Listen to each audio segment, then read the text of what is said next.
All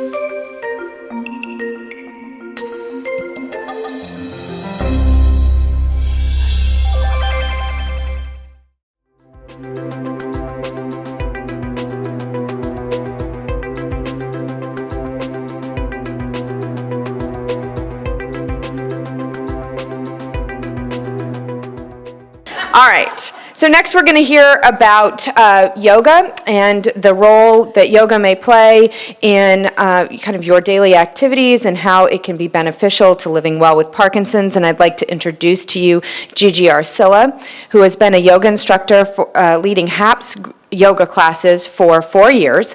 Jiji has taught for the MS Society as well as in Sugar Land and Westview Senior Centers, several residential facilities for seniors, and more. Her counseling background also enhances her instruction with its emphasis on mindfulness-based cognitive therapies. See the theme? All right. She enjoys seeing the group members improve each time and showing them ways to live each day with more calm and ease. So let's welcome Jiji Arcilla.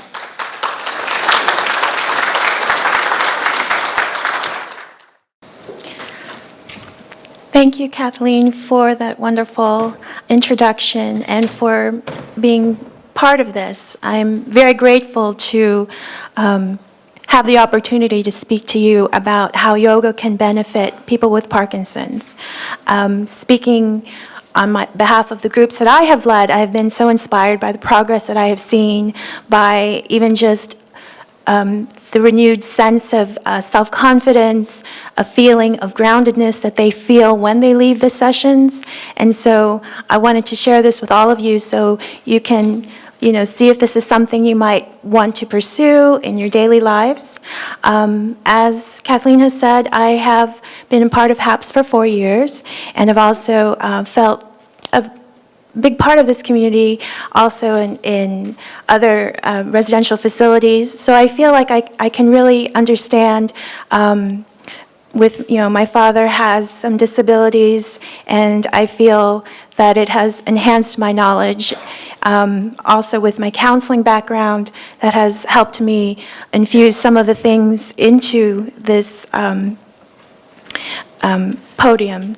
So I wanted to start out with teaching you a little bit about, this is my HAPS group, and as you can see, there's different modalities that you can see. There's, you can do floor exercises, you can do standing and chair. So whatever helps them feel more comfortable, you can use bolsters.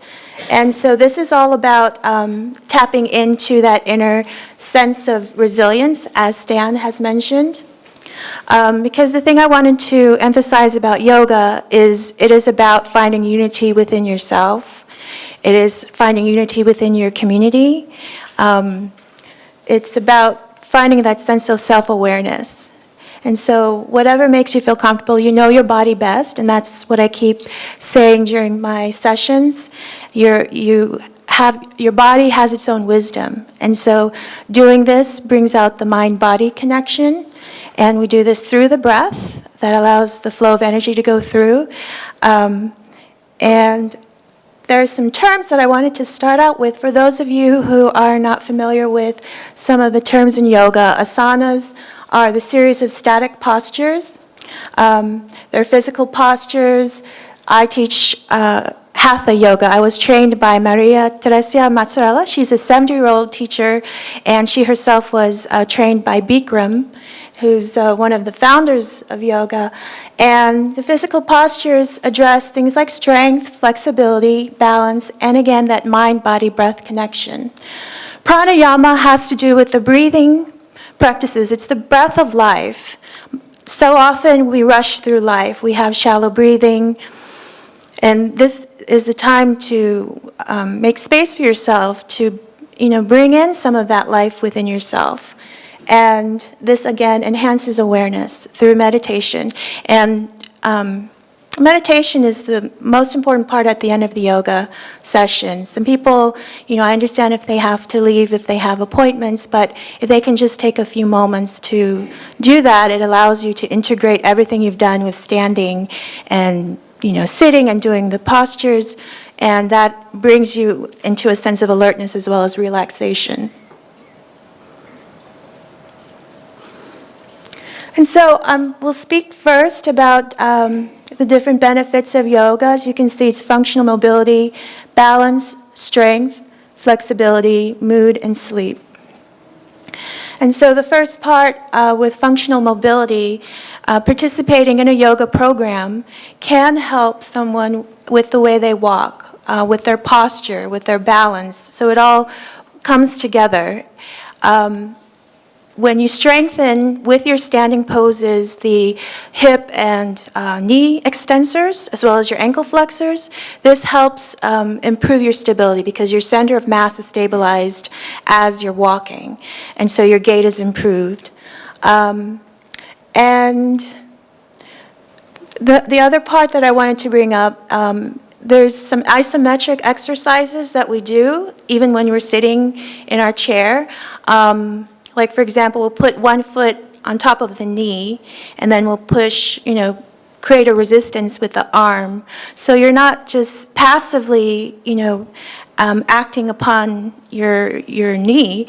You're actually feeling that sense of resistance, and through that, that's known as isometric. So the joint and the length of the muscle do not change. That creates the strength. And then you have transitions, and as you move into another pose, and during that transition, which is the isokinetic phase, that's when the muscle length does change. That also helps with flexibility. So these are things to keep in mind as you're doing these poses. But I also wanted to emphasize that as you're just breathing, even if you're just in mountain pose and you're taking a nice deep breath, you're still doing yoga. So often people have this idea that yoga is about doing pretzel poses or, like I know when I first teach this, people are like, what? It took me months to do this. I also give modifications. The point of it is to help counteract the rounding of the shoulders, right? And also as you release from that contraction with, the eagle poses some of you have seen, then you feel a little more relaxed. You feel, okay, that I can now move with more ease. And that's what I want everyone to get out of my class, is the feeling that no matter what you're going through, no matter what stress, you can still continue to live with Parkinson's, with ease, with a feeling of vitality. Because I've seen it. When I've seen them come out of meditation, their tremors are visibly reduced. They feel, when we practice more of these smooth motions, and especially crossing the midline of the body, working on their coordination, they do feel a sense of restoration. And that's really inspiring to see. There's also strength. We work a lot on lower body strength as well as upper body strength. So even those with limited mobility, if they're using a wheelchair, we still work, they still do some good work. And for example, as I'll demonstrate later, like the awkward chair poses, as you're leaning back and you're pushing forward, you're working those hip and knee extensors. But it's also connecting with the mind, because wherever the mind draws attention to, you're sending that breath and intention as well as that energy. Everything is about flow. Okay, so the next part is flexibility. So as you're working on things like moving the arms forward and moving the spine, like in the cat tiger position, so as you're moving your spine back and forth, you're opening up the chest, which opens up sometimes there's rounding of the shoulders and rigid postures. That is a clinical manifestation in PD. So continuing to work on that helps enhance the posture greatly.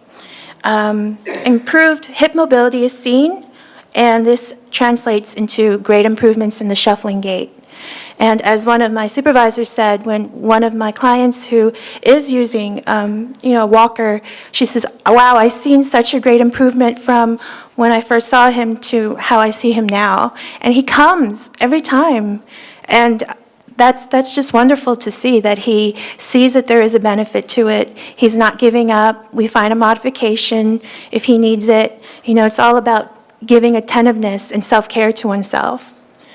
And then there's mood and sleep, and this is absolutely wonderful because the the psychosocial benefits that you can get in a yoga group, as Stan had mentioned, there's that feeling of community and rapport that enhances the dopamine levels.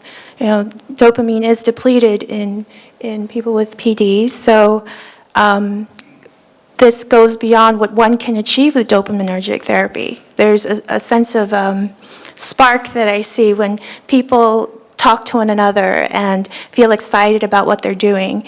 And then everything that they're doing, they're carrying out into their daily lives. And also, there's a calming effect of yoga. It enhances parasympathetic output. So parasympathetic has to do with the relaxation part of the nervous system. Again, that is why I see a noticeable difference in how their mood, their disposition, their symptoms start to subside as they're in that meditative state, and they carry that outside, and it also enhances their sleep. So I always tell people, you'll have the best sleep of your life after my class, and they do. And that's one of the testimonials that I got from one of my clients. Said that the Savasana Pose is my favorite, and I get a full night's sleep in 10 minutes.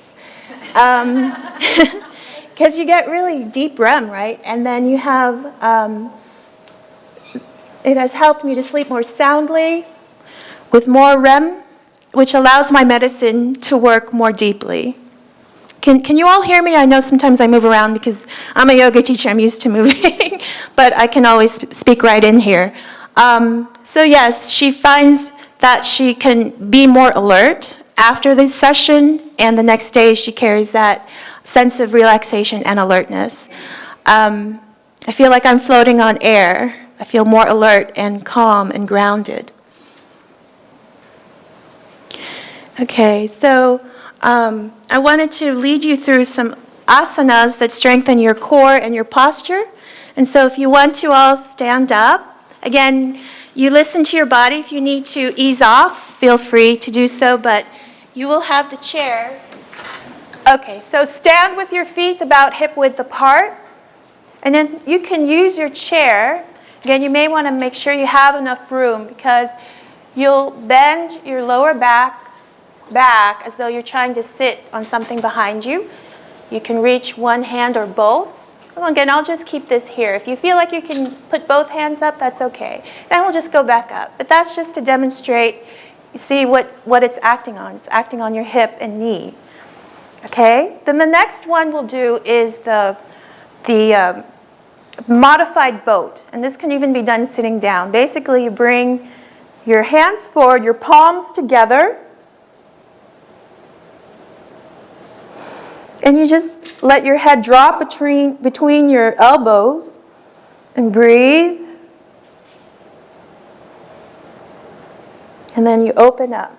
So this helps with the rounding and the stooping of the shoulders and improves your posture. Then you just fly around. And in my class, I try to make it fun, like where would you like to fly to?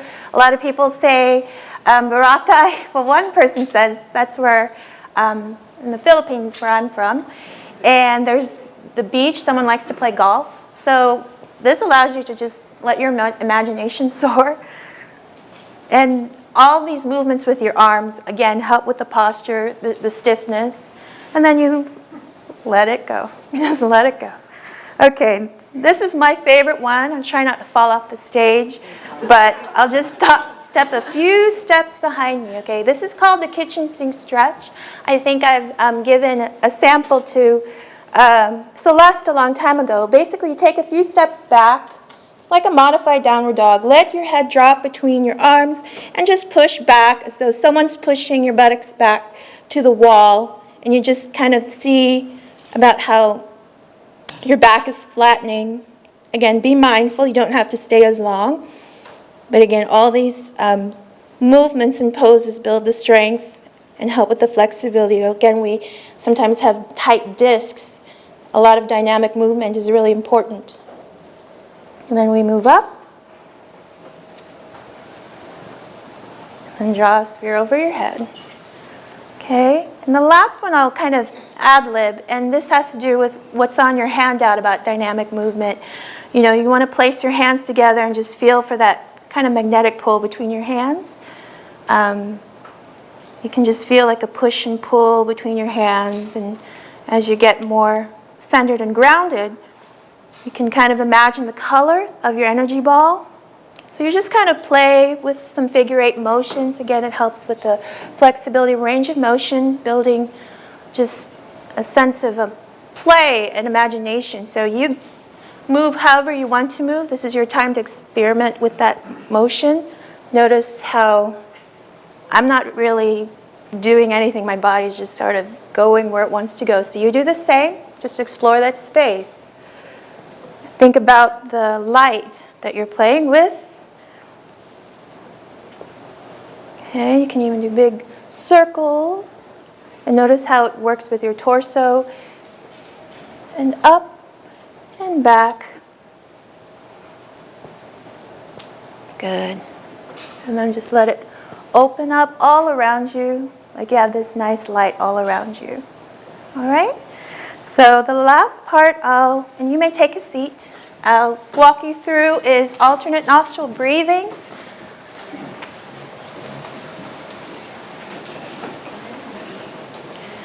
This type of breathing helps with balancing the left and right hemispheres of the brain, because as you breathe in through the right, it activates the sympathetic nervous system, which works in energizing you. And as you breathe in through the left nostril, it activates the parasympathetic nervous system, which helps in relaxing you. So having that alternating, I read the study in Time magazine, it has really shown benefit for improving your cognitive ability as well as your overall sense of well-being. So just bring your hand in front of your face, first 2 to 3 fingers down. And as you breathe in, you close your right nostril with your thumb, exhale left. Inhale left.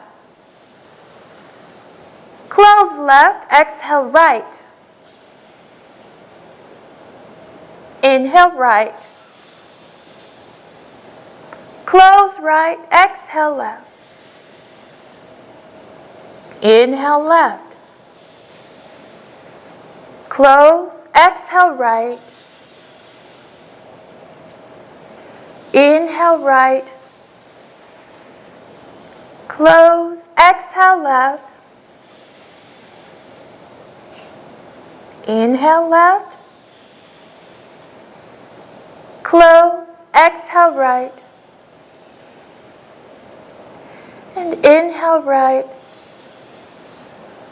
Close, exhale left.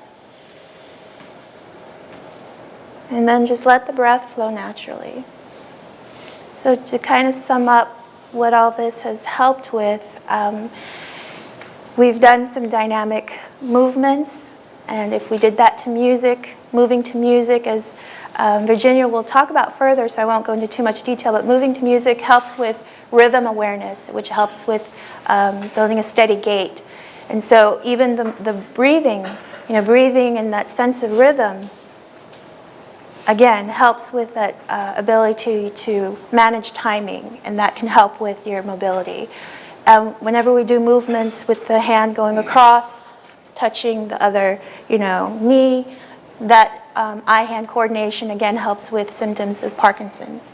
And so all of these together, the mind-body-breath connection, associated with the building the balance in the core, all these help, stave off some of the symptoms with Parkinson's. So the final part that I'll guide you through is, to me, is the most important part of yoga, and this is the guided meditation. And it's very similar, but I kind of go with a little more imagery. So we'll just do a little bit here. I'll see if you can sit back in your chair and just let your hands rest on your knees.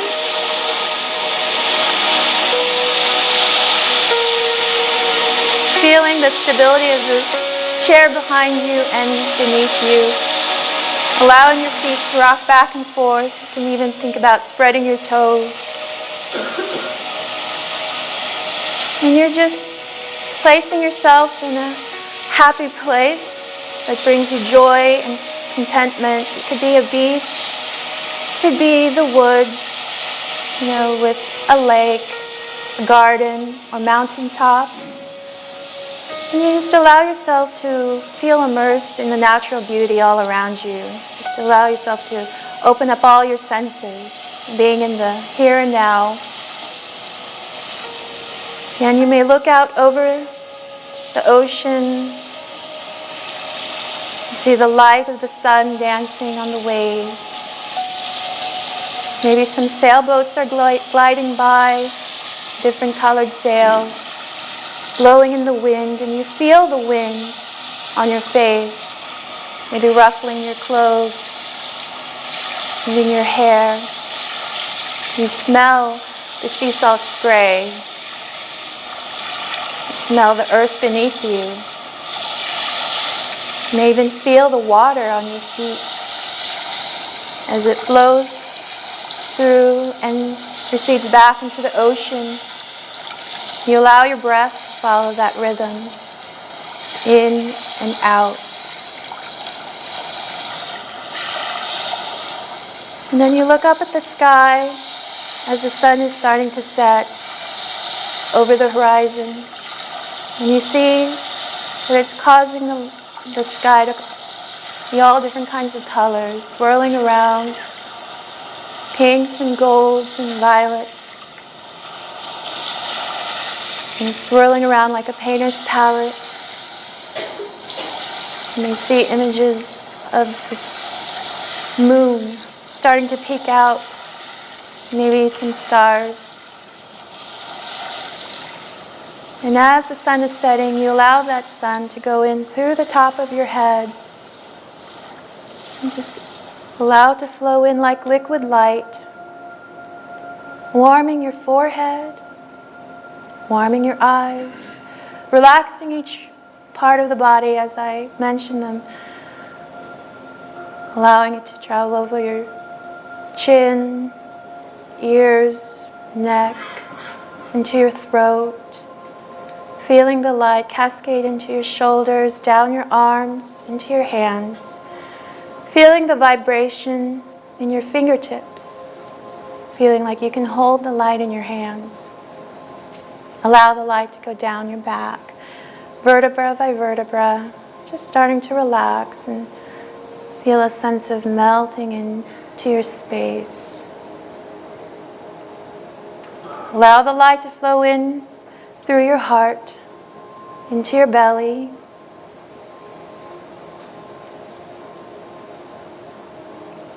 And allow it to open up that solar plexus, which is the power center of your belly, your energy center. Releasing any worries, any cares, just letting it go. Allow it to flow into your hips and into your thighs and knees, calves and feet, and out your toes, till it forms this golden white light, this golden cocoon of light all around you, surrounding you, gossamer thin, feeling like it's sparkling, just like the light you saw dancing on the water. And as you breathe in, that light grows brighter. And as you breathe out, it grows dimmer. And you just feel a sense of timelessness, like you're floating on water. And you're just looking up at the sky, feeling a part of everything. You are united within, throughout. And so just know you are where you are meant to be at this moment. Knowing that all is well. Just focusing on the breathing, the nice inflow and outflow of breath. How it feels going through your lungs.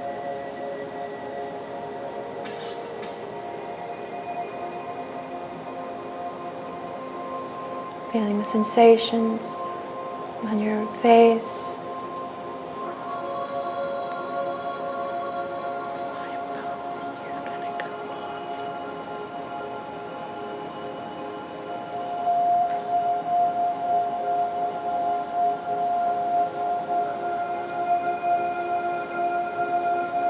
If there are any thoughts that you may have, just release them for now. Let it fly away on a cloud that you see floating by.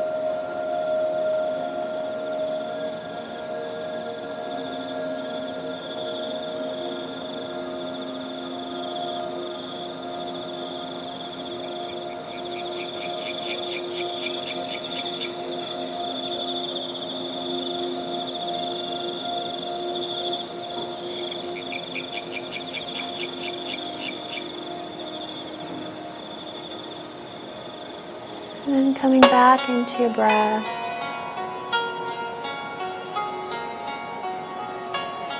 Allow the light to flow into your heart even brighter.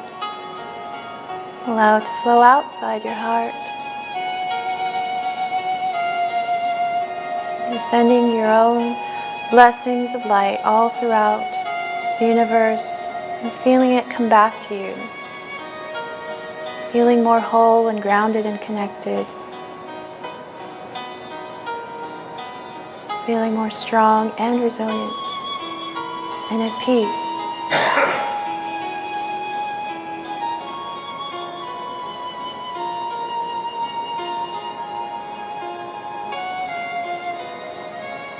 And so coming back into your breath. Take a nice deep cleansing breath in and out. 2 more breaths. For your whole body, inhale, exhale, 1 more,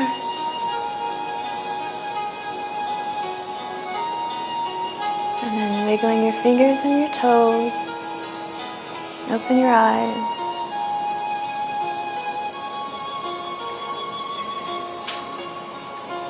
and then you may place your hand on your belly. Some of the chanting and the humming that we do helps bring good vibration throughout the whole body, as well as just, it's like a reset button for the mind.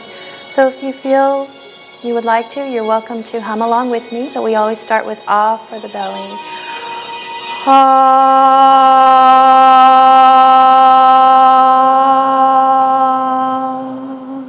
O for the heart. Oh.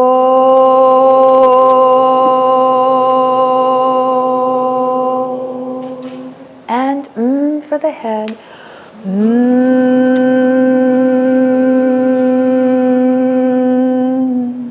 And put it all together.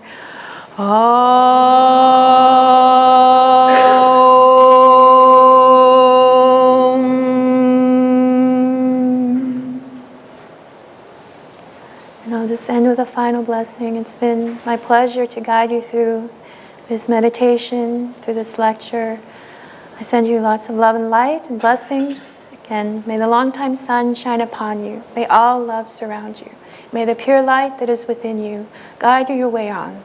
The light within me honors the light within you. Namaste. Namaste. Thank you. Thank you.